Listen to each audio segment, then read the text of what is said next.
Welcome to DevRoute. I am Myra and you are watching our CSS series. In today's series, we are going to talk about display property in CSS. So what I have in my web page, I have two div1 and div2, and I have two spans, span 1 and span 2, and I have an image. My div1 is some cyan color, my div2 is some light green color, my spans are orange and purple.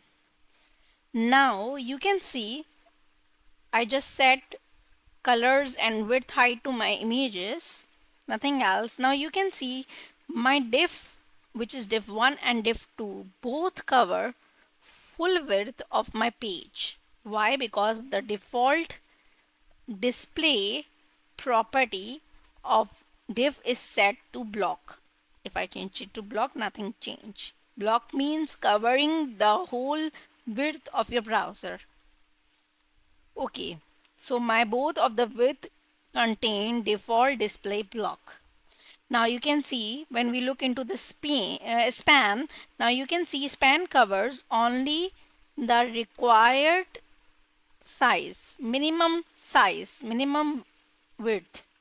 Why? Because the default display of span is inline.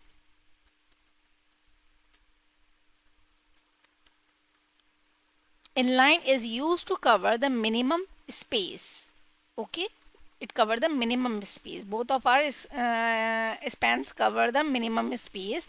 You can see the image which is just placed here in my code beneath the span is just in the same line of the span because the span contain minimum space.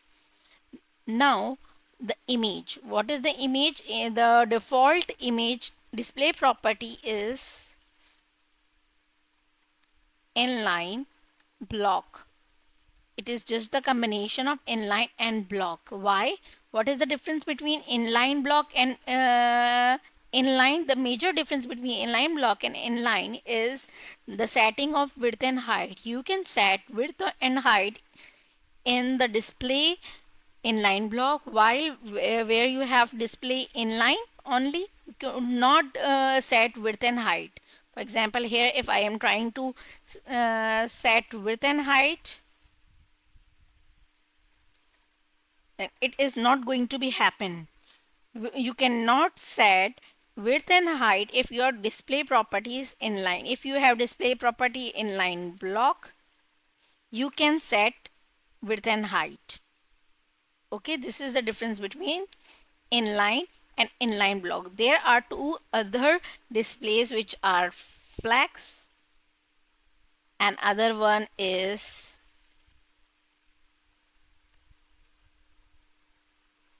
flex and other one is